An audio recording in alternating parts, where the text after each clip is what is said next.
Palavra da Verdade, com Hernandes Dias Lopes. Eu queria trazer para vocês uma palavra mais inspirativa, de encorajamento. Então eu gostaria de partilhar com vocês o texto de 1 Reis, capítulo 17. Eu peço que você abra a sua Bíblia desse texto, e nós vamos ler do verso 1 ao verso 10, e tecer algumas considerações. A minha oração é que Deus nos visite com a sua graça, aqueça o nosso coração e nos encoraje.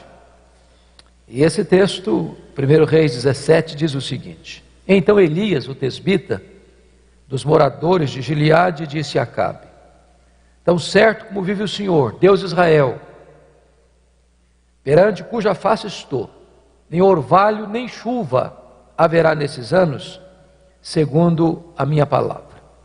Veio-lhe a palavra do Senhor dizendo: Retira-te daqui, vai para a banda do Oriente e esconde-te junto à torrente Querite, fronteira Jordão. Beberás da torrente, e ordenei aos corvos que ali mesmo te sustentem. Foi, pois, e fez segundo a palavra do Senhor.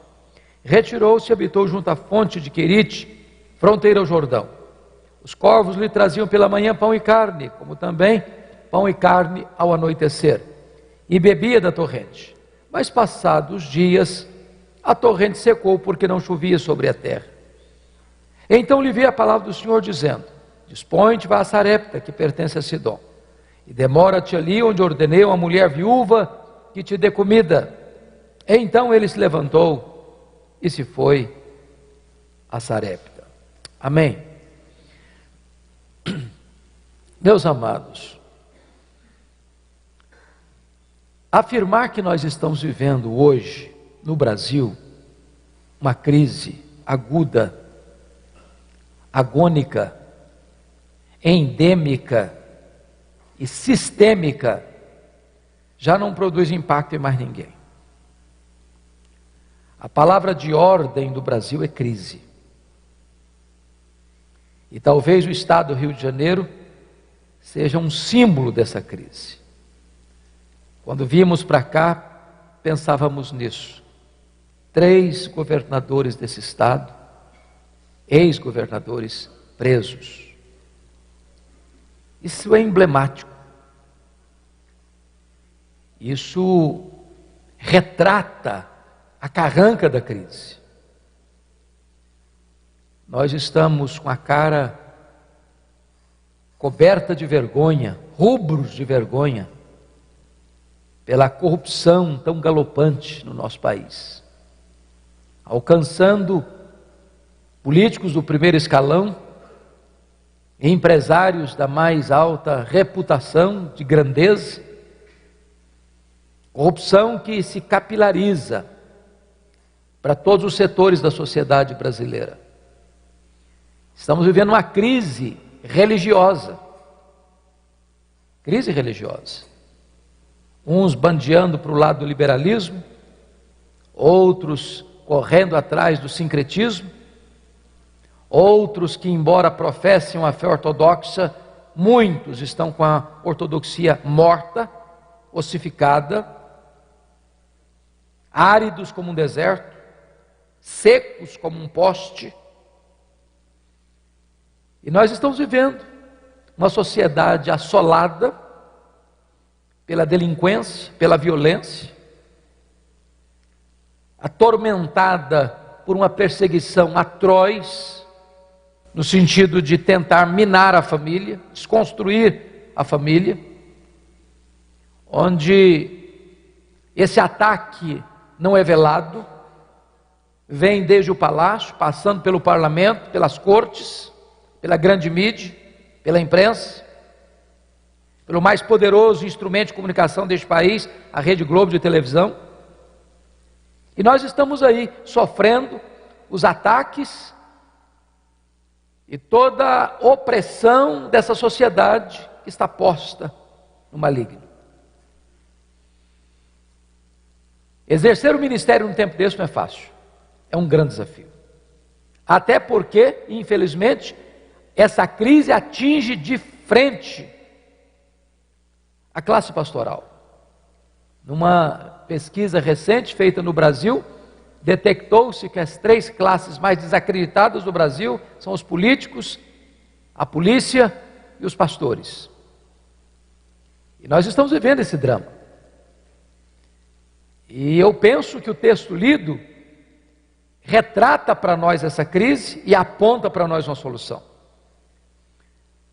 Porque vocês se lembram que com a morte do rei Salomão, depois de 120 anos de monarquia em Israel, 40 com Saul, 40 com Davi, 40 com Salomão, e ele morre no ano 931, o reino de Israel é dividido.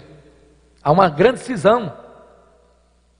E das 12 tribos, 10 seguem a liderança cismática de Jeroboão I, formando o que nós chamamos de Reino do Norte de Israel, cuja capital veio a ser Samaria. Esse reino durou 209 anos, de 931 a 722, quando foi levado pela Síria. E nesses 209 anos, nós tivemos 19 reis, em 8 dinastias diferentes governando. O que é interessante é que nenhum desses 19 reis andou com Deus. Todos foram maus, todos foram idólatras, todos foram ímpios, todos foram perversos. Porém, o rei que governa agora na época de Elias, recebe o apelido, o epíteto, o adjetivo de o pior rei de Israel. Se não bastasse isso, Acabe se casa com a pior mulher do mundo, Jezabel.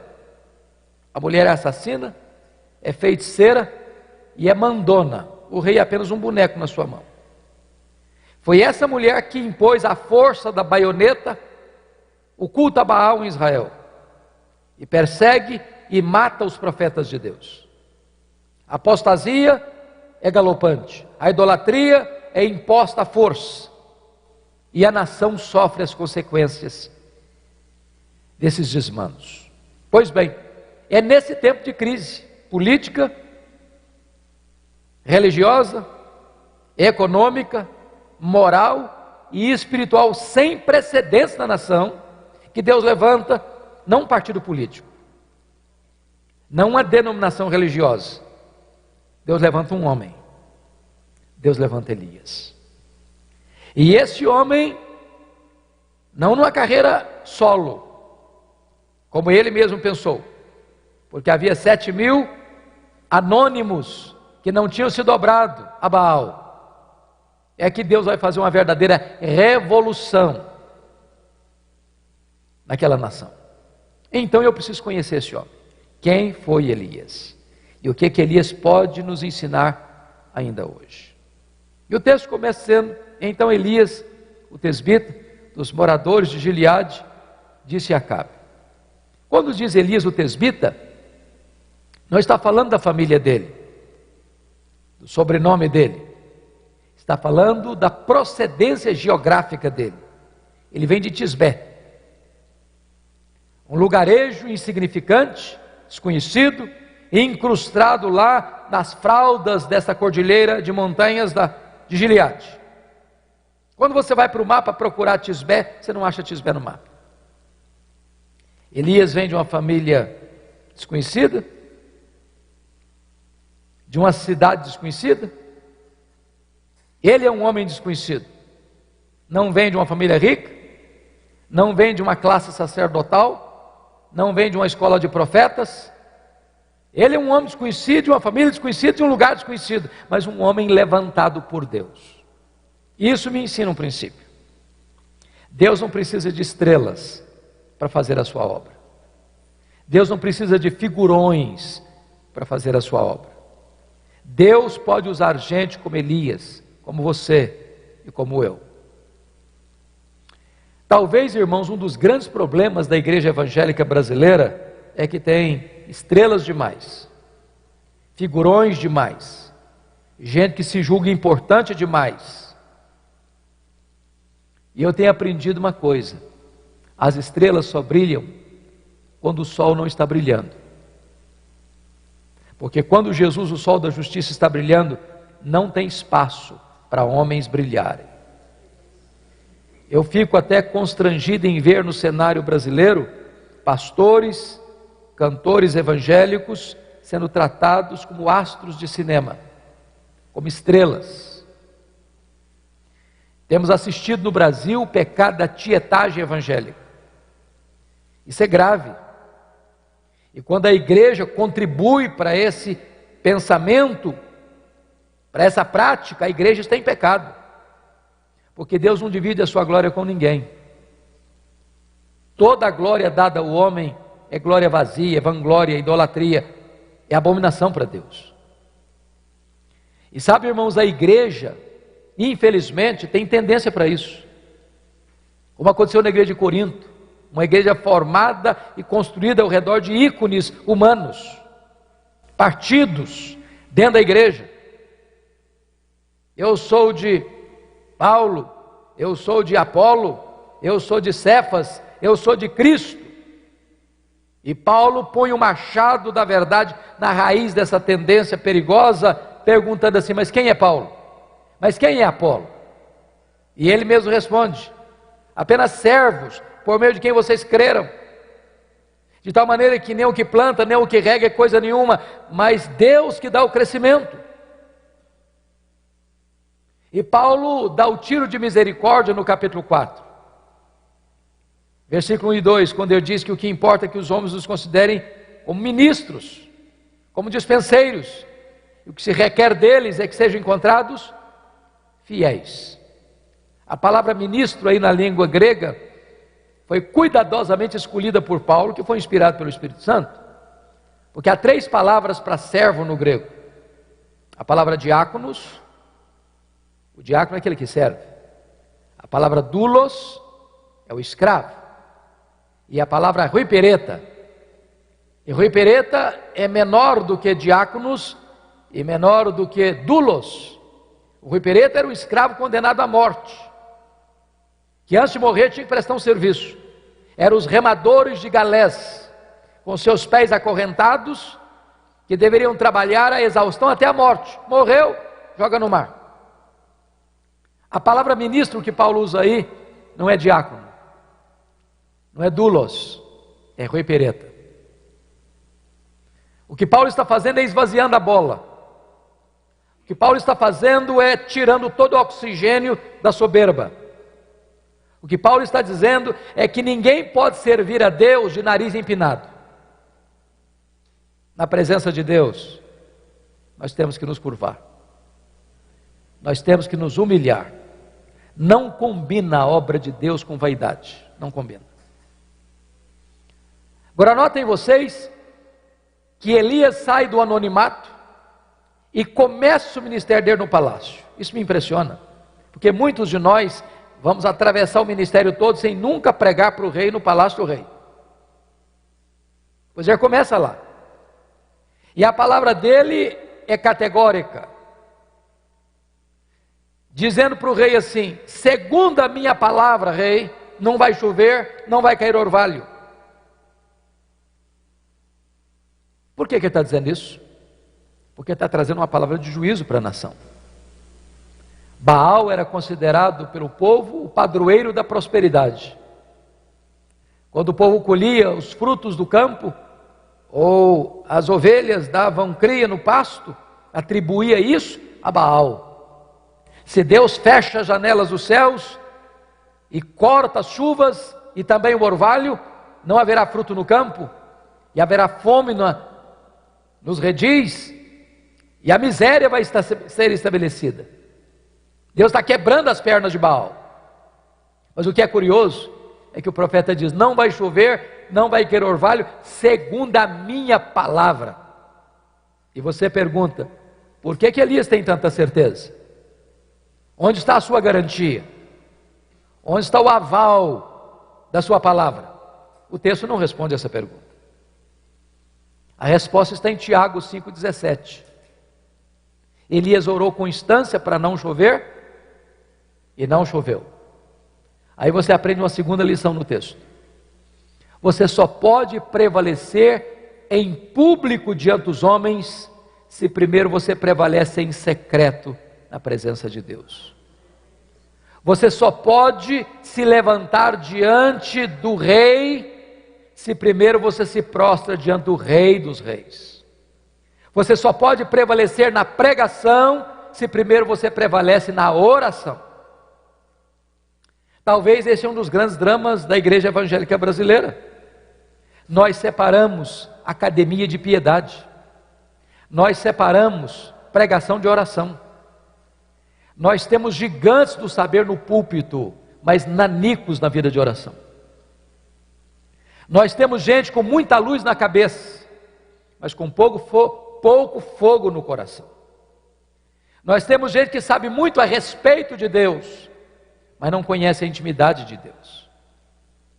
E se nós queremos impactar o Brasil, se nós queremos ter ministérios relevantes e fiéis, nós precisamos nos matricular na escola da oração.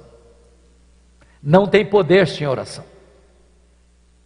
Deus age através de homens que têm os joelhos dobrados. Porque, irmãos amados, sem o poder do Espírito Santo, os nossos lábios são de barro e as nossas palavras não passam de vento. Já dizia Martinho Lutero no seu tempo: pregação sem unção endurece o coração. Nós precisamos ser homens que andem na presença de Deus, que tenham intimidade com Deus, que se levantem dos joelhos para se levantarem na presença dos homens. Agora notem vocês que quando chega o verso 2 e 3, há uma transição no texto curiosíssima. Quando Deus diz para Elias: agora você vai, retira, se esconde junto à torrente Querite, fronteira ao Jordão, e eu vou ordenar os corvos que levem para você comida, e você vai beber da fonte. E aí você fica perguntando: Deus, eu não estou entendendo, o Senhor me tira do anonimato, o Senhor me leva para o palácio, para pregar para o rei, estou começando meu ministério assim, no auge, e agora o Senhor me manda me retirar, me esconder, ir para um deserto. Não estou entendendo.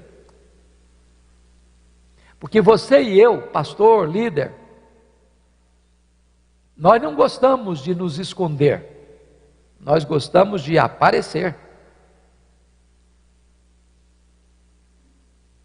Nós não gostamos da solidão, nós gostamos da multidão.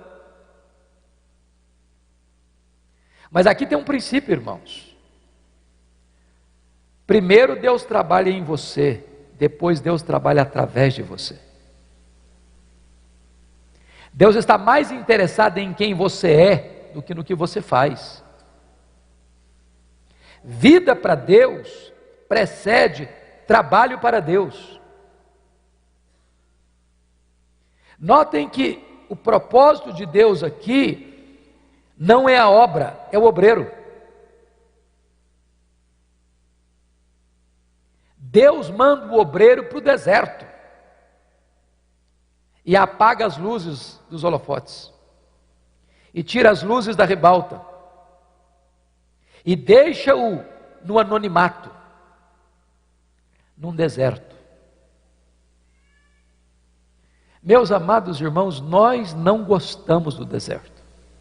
O deserto não nos promove, o deserto nos humilha, o deserto não nos exalta, o deserto nos rebaixa. O deserto não nos leva para o palco, o deserto nos leva para trás das cortinas. Porém, o deserto não é um acidente de percurso na nossa vida, é uma agenda de Deus. Quem nos matricula na escola do deserto é o próprio Deus. O deserto é a escola superior do Espírito Santo, onde Deus treina os seus líderes mais importantes. O deserto é onde Deus tonifica as musculaturas da nossa alma. No deserto Deus trata conosco. No deserto Deus trabalha em nós, para depois Deus trabalhar através de nós. Então não fique impaciente com Deus, se Ele te empurrou para o deserto. Se Ele te levou para o deserto é porque Ele quer provar você. Não para destruir você, mas para fortalecer você. Porque Deus está mais interessado na sua vida do que no seu trabalho.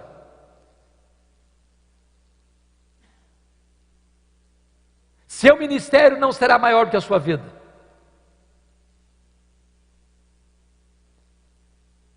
É por isso que Deus nos leva para o deserto, irmãos. É para tratar com a gente. Mas note outra coisa. Deus disse para Elias que ele iria se esconder, mas ele teria uma provisão milagrosa.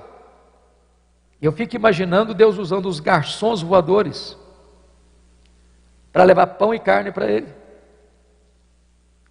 Era um milagre toda a refeição. Toda manhã, toda tarde, Elias viu um milagre.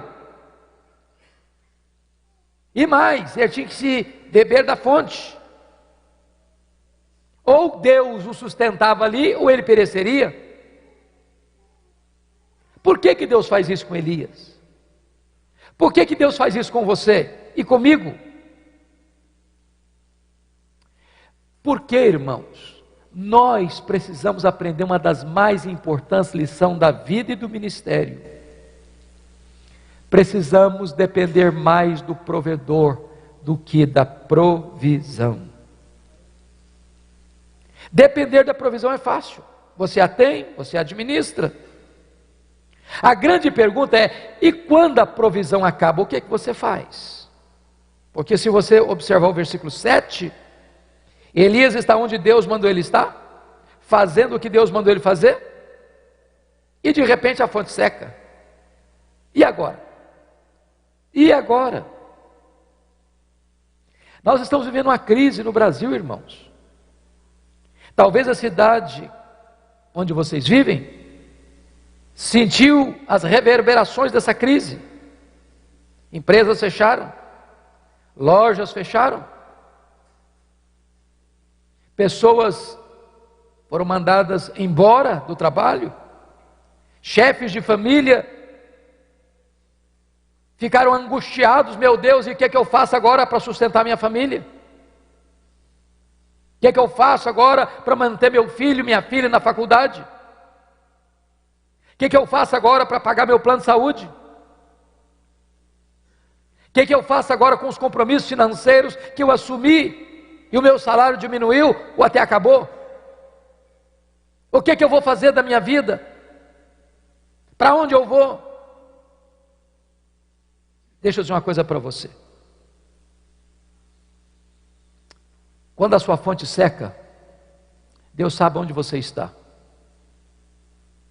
Deus sabe para onde você deve ir. Deus sabe o que você precisa fazer. A sua fonte secou, mas os mananciais de Deus continuam jorrando. A sua despensa pode ficar vazia, mas os celeiros de Deus continuam cheios. Nada disso pegou Deus de surpresa. Nada disso deixou Deus numa situação embaraçosa. Você e eu não cremos em acaso. Você e eu não cremos em sorte. Você e eu não cremos em azar. Você e eu não cremos em determinismo cego. Você e eu não temos medo de olho gordo, nem de sexta-feira 13. Você e eu alçamos a voz com inabalável confiança e dizemos: sabemos. Não sentimos, sabemos. Essa não é a linguagem da conjectura hipotética, essa é a linguagem da certeza experimental. Sabemos que todas as coisas, não algumas, não a maioria, todas as coisas cooperam para o bem daqueles que amam a Deus, daqueles que são chamados segundo o seu propósito. Se Deus leva você para o deserto, se Deus prova você, Se de repente nessa escola do deserto a sua fonte seca, Deus não perdeu o controle. Deus está apenas matriculando você num estágio mais avançado do treinamento. Para que nesse momento você entenda que você tem que depender do provedor mais do que da provisão. Me permitam, por favor, contar uma experiência pessoal.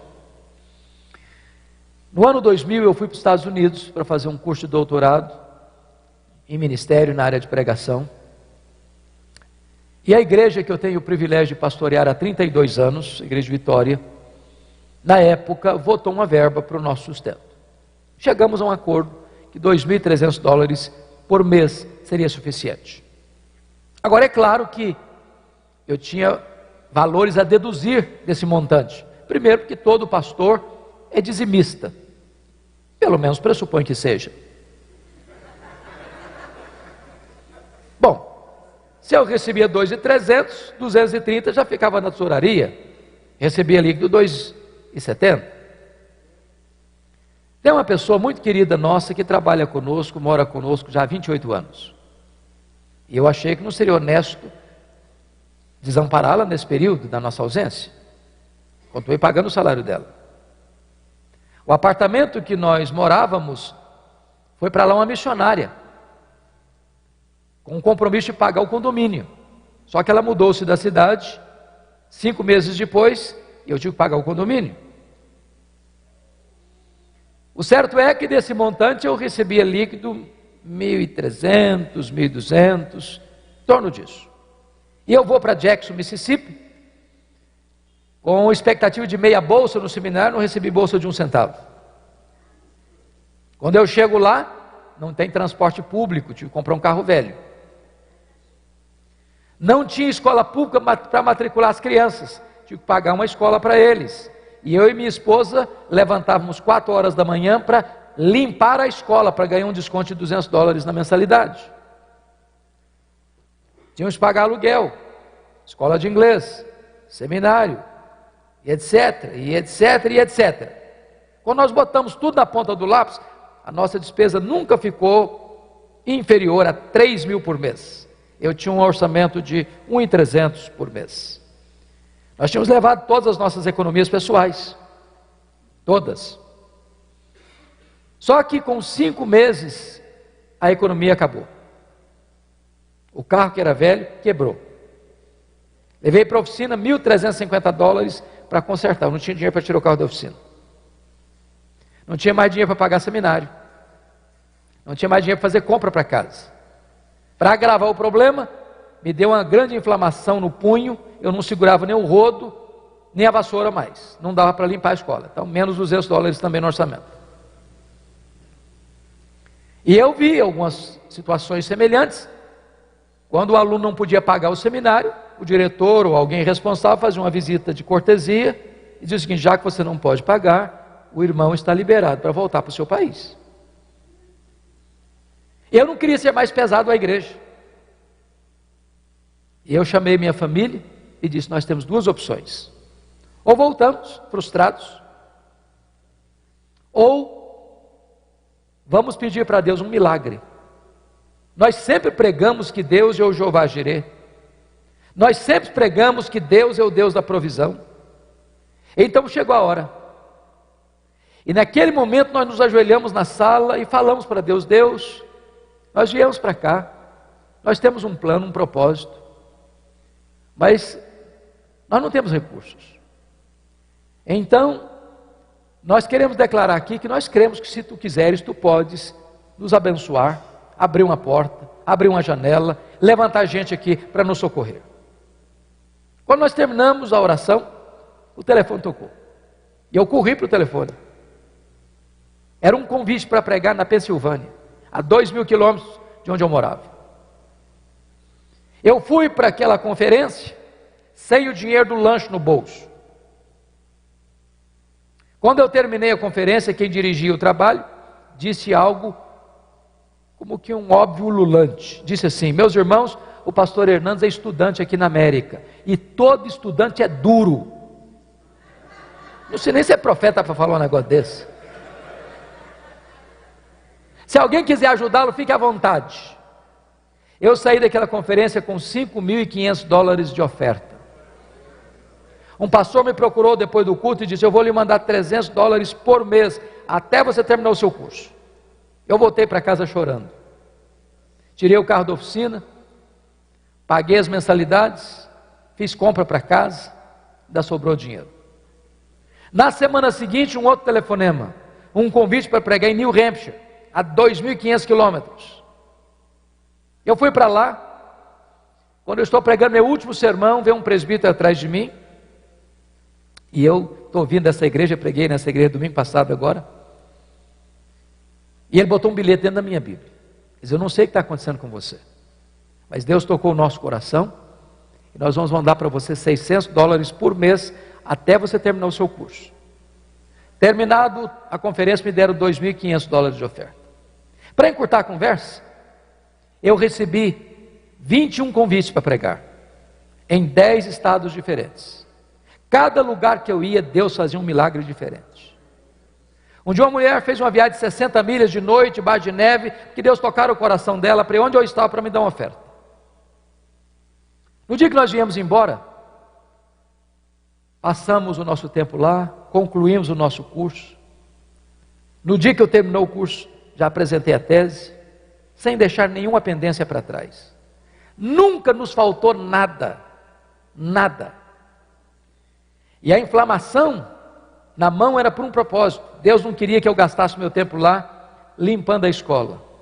Deus queria que eu gastasse meu tempo lá debruçado em cima dos livros, afiando o machado. Porque o tempo gasto em amolar o machado não é tempo perdido.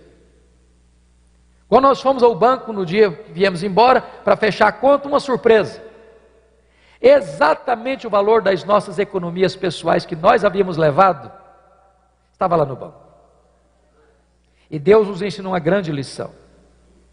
Quando a sua fonte seca, a minha fonte está jorrando. Quando a sua despensa fica vazia, o meu celeiro fica cheio.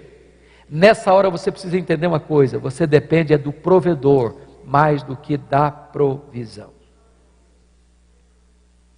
Agora notem comigo o versículo 8, que é uma outra transição radical, quase que um anticlímax.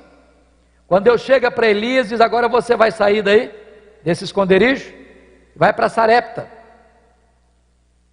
lá em Sidom, fora de Israel, 150 quilômetros ao norte. Você vai para lá porque lá eu ordenei uma mulher viúva que te dê comida. Eu estou te entendendo. Como é que é esse negócio? Quem vai me tratar? Quem vai me sustentar lá? Uma mulher viúva. Naquela época, falar em mulher viúva, nós estamos falando de uma pessoa desprovida. Hoje as viúvas, graças a Deus, às vezes ficam numa situação até boa financeiramente. Naquela época não. Agora preste bem atenção. O que Deus está falando com ele? Literalmente o que Deus está falando com Elias é o seguinte: meu filho, você acabou o estágio do deserto. Agora você aperta os cintos, porque eu vou matricular você no estágio mais avançado. Agora eu vou jogar você na fornalha. Sarepta significa fornalha, fogo, cadinho. Deus está apertando as tarraxas. Deus está aumentando a pressão. Deus está jogando este homem na fornalha, e a fornalha de Deus não tosta um fio de cabelo seu, mas queima todas as amarras que prendem você. O fogo de Deus não destrói, o fogo de Deus depura,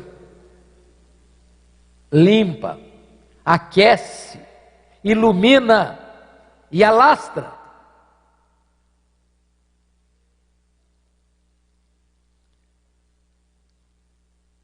Ele estava em Querite, escondido. Escondido de quem? Escondido de Acabe, de Jezabel. E se você ler no capítulo 18, versículo 10, está escrito aí que nesse tempo que Elias estava escondido, Acabe o procurava, vivo ou morto, em Israel e nas nações vizinhas. Botar a cara na rua era ser assassinado pela polícia de Acabe. Mas o Deus que envia é o Deus que protege. Agora pense comigo que Deus tem senso de humor. Isso ele tem. Porque o que Deus diz para Elias não faz sentido, irmãos. Se Deus dissesse assim: Elias, chega de ficar escondido, meu filho, vamos trabalhar um pouco agora? Vamos fazer o seguinte, eu vou levar você lá para Sarepta, para você sustentar uma mulher viúva. Tem uma mulher em crise lá, passando uma perrengue danado, a mulher está quase morrendo de fome, mas então você vai para lá agora, porque agora você vai sustentar essa mulher. E eu poderia dizer: bom Deus, então eu tenho um ministério, vou cuidar de uma mulher viúva, pronto, tá bom, algo útil. Só que o que Deus fala para ele é o contrário. Ele sai de Querite para não morrer de sede e quase morre de fome em Sarepta, porque a mulher que vai sustentar está morrendo de fome. Você entende isso? Deus humilha os seus servos. Você vai ter que depender da mulher viúva para sustentar você. Eu aprendi uma coisa: nunca rejeite uma oferta. Às vezes eu vou pregar em alguns lugares em que alguém vai me dar uma oferta, eu digo: meu Senhor, mas não sou eu que estou precisando da oferta, é a pessoa que está me dando a oferta que precisa. Mas eu nunca recusei, eu recebo, agradeço, e muitas vezes já fiz isso. Agora eu quero fazer uma coisa: eu gostaria de abençoar sua esposa, ou seu filho, ou a sua congregação com esta oferta. Porque não receber é um ato de orgulho. Ninguém é tão rico que não possa receber, e ninguém é tão pobre que não possa dar.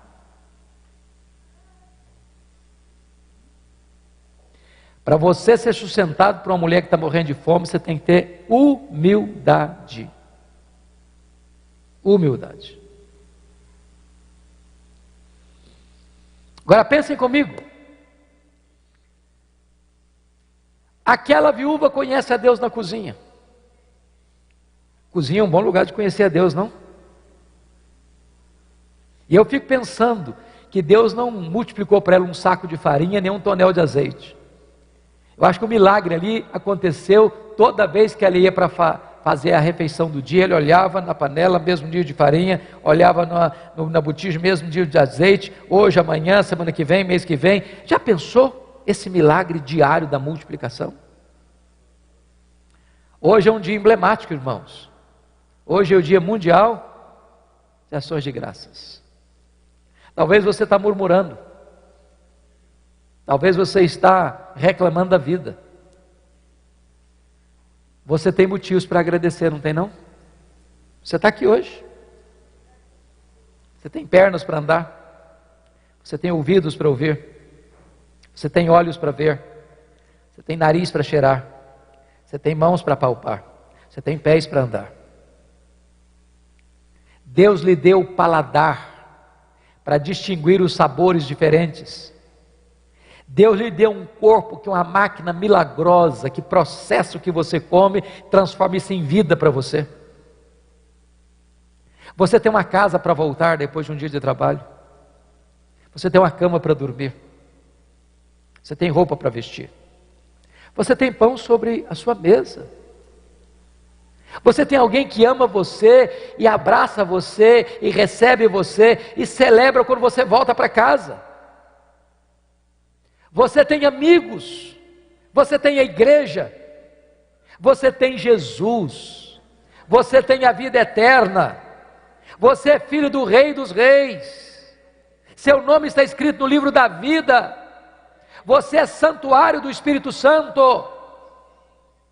Você tem motivos, porque você já é mais do que abençoado. Você é super abençoado com toda a sorte de bênção em Cristo Jesus. Deus ainda hoje multiplica a farinha na nossa panela e o azeite na nossa botija. Agora preste bem atenção. O Deus que faz milagres é o Deus que permite também tragédias na nossa vida. Porque o filho único dessa viúva adoece e morre. Vocês lidaram há alguns anos com uma grande tragédia nessa cidade. E eu quero crer que alguns de vocês tiveram que sepultar parentes, amigos, membros da igreja. E talvez alguém pergunte: onde está Deus? Hoje muitas vezes se prega um cristianismo inverídico, que diz para você: não, se você for crente, você não vai ficar doente. Se você for crente, você não vai ficar desempregado. Se você for crente, você não vai andar de carro velho. Se você for crente, você só vai ter sucesso na vida. Deixa eu dizer uma coisa para você, amado. Deixa eu dizer uma coisa para você. Crente fica desempregado. Crente fica doente. Crente sofre bala perdida na rua. Crente enterra os seus mortos. Deus nunca prometeu, nem para você, nem para mim, ausência de luta. O que Ele prometeu é estar conosco todos os dias, até a consumação dos séculos. Agora notem uma coisa, vocês que são pastores e líderes. E isso me impressiona muito. Porque a Bíblia diz que a viúva botou a culpa da morte do filho único dela em Elias. Coitado do Elias. Diz alguém que pastor tem costas largas e couro de jacaré. Casal briga meia-noite lá dentro da casa, o culpado é o pastor. Adolescente rebelde saiu de casa, o pastor que é culpado. Sabe o que me impressiona com Elias? É que ele não se defendeu. Nós somos gigantes em nos defendermos. Mas por que Elias não se defendeu? Porque ele entendeu um princípio bíblico: não se esmaga a cana quebrada, nem se apaga a torcida que fumega. Tripudiar sobre quem está machucado não faz sentido. Tem hora que o silêncio é mais eloquente do que o mais eloquente dos discursos.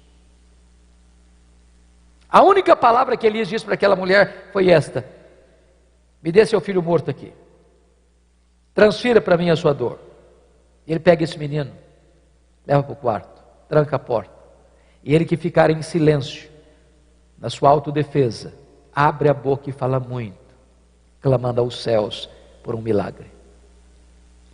Se eu e você hoje, em pleno século 21, ousássemos pedir para Deus algo inédito, porque não havia ressurreição até então, talvez nos internariam no manicômio, talvez nos chamariam de heterodoxos. Mas Elias tem coragem de pedir para Deus algo inédito, e Deus realiza o inédito e ressuscita o menino. Agora pensem comigo, se Elias fosse uma dessas estrelas de hoje, que faz propaganda de milagres que nunca aconteceu, o que ele faria? Eu acho que se Elias fosse um dos estrelas de hoje, eu faria algumas coisas. Primeiro, eu convocaria uma coletiva da imprensa, para dizer quão grande homem ele era. Eu acho que se ele fosse hoje, eu botaria alguns outdoors da cidade com a fotografia dele. Aqui está um grande profeta. Se Elias vivesse hoje, talvez eu faria, se fosse um dos estrelas de hoje, eu diria o seguinte: ele faria um discurso de autoelogio. Ele bateria palmas para ele mesmo. Talvez ele até cantasse um solo do hino Quão Grande És Tu, diante do espelho. Não tem nada disso. Mulher, o teu filho vive. Sabe o que significa isso, irmãos?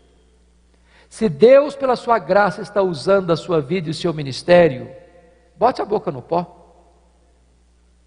Porque tudo vem de Deus, tudo é por meio de Deus, e tudo é para Deus.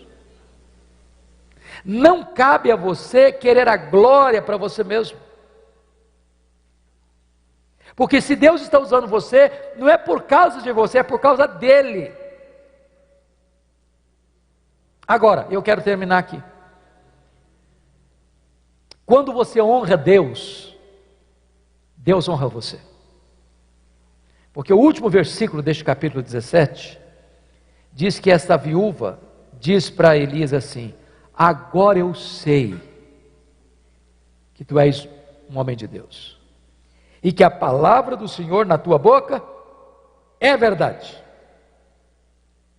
Irmãos, tem duas coisas que eu chamo a atenção aqui que me impactam. Primeiro, como é que nós estamos sendo chamados e conhecidos na nossa cidade?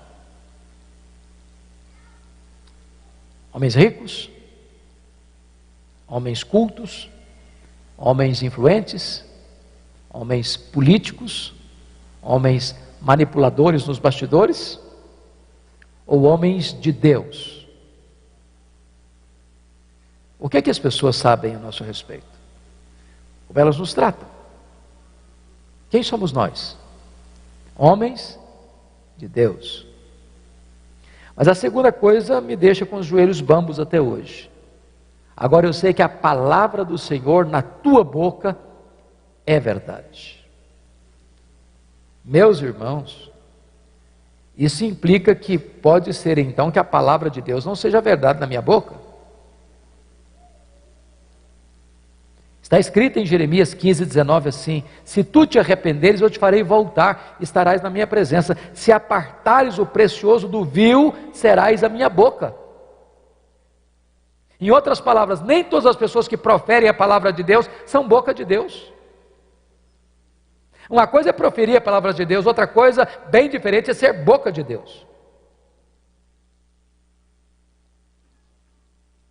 Vocês já notaram isso? Chega um pregador e prega uma mensagem, acontece nada. Chega outro e prega a mesma mensagem, os corações se derretem. Por quê? É porque um é boca de Deus, o outro não é. Eu acho que mais do que eu, todos vocês aqui conheceram, na palavra do pastor Jeremias Pereira, o mestre Antônio Elias. Quem de nós não foi abençoado, encorajado, desafiado pela vida, pela pregação de Antônio Elias? E ele estava num congresso. Quando ele terminou de pregar, abriu o plenário para perguntas, e levanta um irmão e faz uma pergunta teológica para ele. Pergunta complexa, aguardando uma resposta profunda, e perguntou assim: pastor Antônio Elias, ajuda-nos a entender esta grave, importante, decisiva questão da unção. O que é unção? E ele respondeu: é muito simples. Unção significa que uns são, outros não são. É só isso.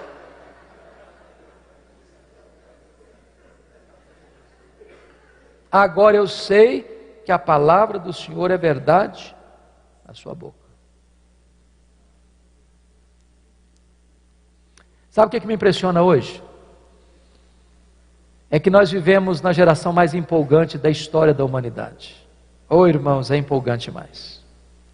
Quando eu fui para o seminário, nos idos de 1978, eu achava que eu estava assim, levei uma maquininha Letera 32, espetáculo, verdinha, um bom datilógrafo, apresentava meus trabalhos lindos. Os coitadinhos dos colegas que não tinham datilografia penavam, cheio de corretivo, trabalho todo cheio de emenda aqui, emenda ali. Eu acho, estou na bênção. Quando eu vi falar em internet, eu pensei, esse negócio é o 666, só pode. Quando eu vi o primeiro telefone celular, parecia um tijolo, dava quase dor na coluna no cara. Hoje você acessa o mundo no seu telefone. Hoje você tem acesso à literatura que você quiser no seu computador. Que coisa fantástica! Hoje você tem na língua portuguesa os melhores sermões pregados na história da igreja. Sermões de João Crisóstomo, sermões de Aurélio Agostinho, sermões de Martinho Lutero, sermões de João Calvino, sermões de Jonathan Edwards, sermões de Charles Haddon Spurgeon, sermões de Mark Lloyd Jones. Sermões que Deus usou para impactar milhares de pessoas. Se você pegar esses mesmos sermões e pregá-los na íntegra, muito provavelmente os resultados não vão ser mais os mesmos. Por quê, irmãos? Por quê? Aí eu preciso evocar a figura de E.M. Bounds, um metodista piedoso do século XIX, quando ele diz assim: é que nós estamos à procura de melhores métodos e Deus está à procura de melhores homens. Deus não unge métodos, Deus unge homens. Deus unge homens. Eu não sei se vocês sabem, mas todo seminarista do 4º ano, terminando o curso, ele tem uma leve sensação que ele é um forte concorrente com Charles Haddon Spurgeon. Aí um seminarista do 4º ano, já tinha uma igreja que ele cuidava, ele era o cara. Leu o sermão, importante sermão, Pecadores nas mãos de um Deus irado. Sermão pesado, de Jonathan Edwards, a mente mais brilhante da América. Aquele homem orou e jejuou alguns dias, a igreja lotada, e ele pega o esboço e lê o esboço, segurando o esboço numa mão, a lamparina na outra mão. Na medida que ele pregava, os corações iam se derretendo, as pessoas angustiadas começavam a chorar, alguns gritavam, outros gemiam, outros agarravam nas pilastras do templo, a sensação de que o inferno estava debaixo de seus pés. Quando ele terminou de pregar, seu auditório estava prostrado, caído, em lágrimas. Mais de 500 pessoas convertidas naquela noite. Pois esse seminarista pegou esse sermão, Pecadores nas mãos de um Deus irado, e decorou o sermão, palavra por palavra, sentença por sentença. E chegou na igreja e pregou com toda a vibração, com todo entusiasmo. E a igreja caiu também, irmãos, mas no sono. No sono, no sono. O sermão era o mesmo, mas quem pregava o sermão era outra pessoa. Agora eu sei que a palavra do Senhor na tua boca é verdade. A minha oração é que Deus traga um grande reavivamento nos púlpitos das nossas igrejas. Perguntaram para Dwight Lima Moody, qual o maior problema da igreja? Moody respondeu: o maior problema da igreja são os obreiros. Eu tenho que admitir isso, irmãos. Eu sou o maior problema da igreja. Por isso perguntaram para Moody: Moody, como é que começa um avivamento? Moody respondeu: acenda uma fogueira no púlpito. Se o pastor, se o presbítero, se o professor de escola dominical, se o líder da igreja for um graveto seco a pegar fogo, até lenha verde vai começar a arder. Que Deus nos ajude, que Deus inflame o nosso coração, que Deus restitua para você a alegria do ministério, que Deus devolva para você o prazer de ser pastor. Eu ando preocupado com isso, irmãos, porque hoje eu vejo muito pastor cujo sonho da vida é ser vereador da cidade,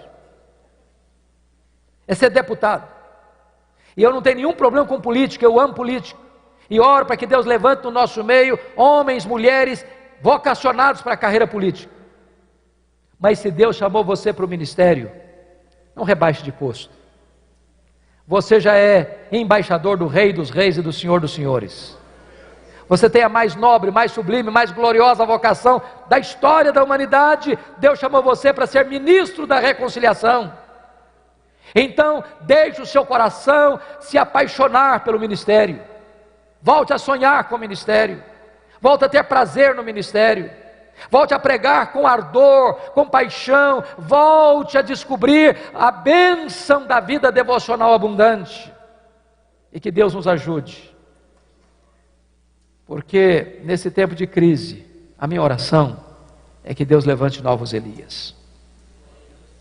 Quando Elias estava terminando o seu ministério, foi levado para o céu, num redemoinho, a capa dele ficou na mão de Eliseu.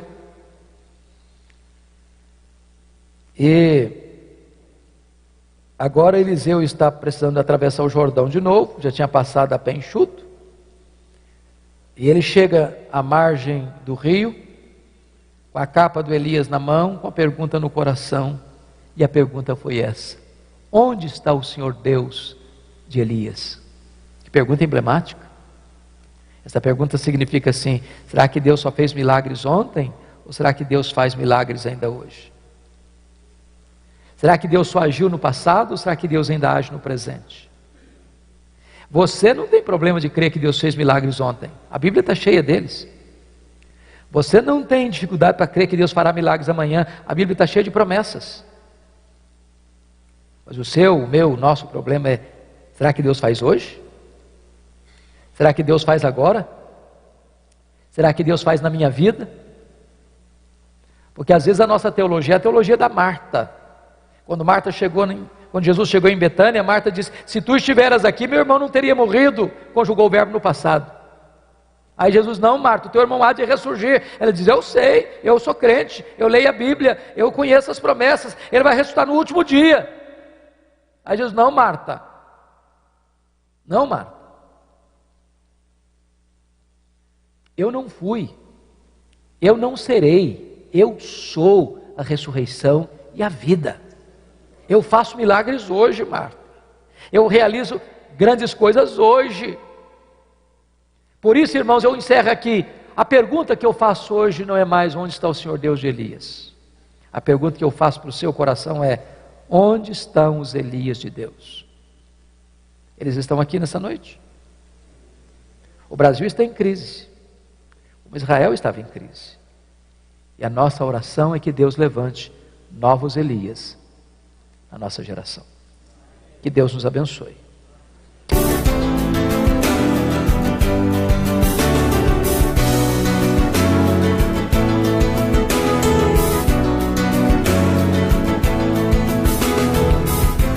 Palavra da Verdade, com Hernandes Dias Lopes.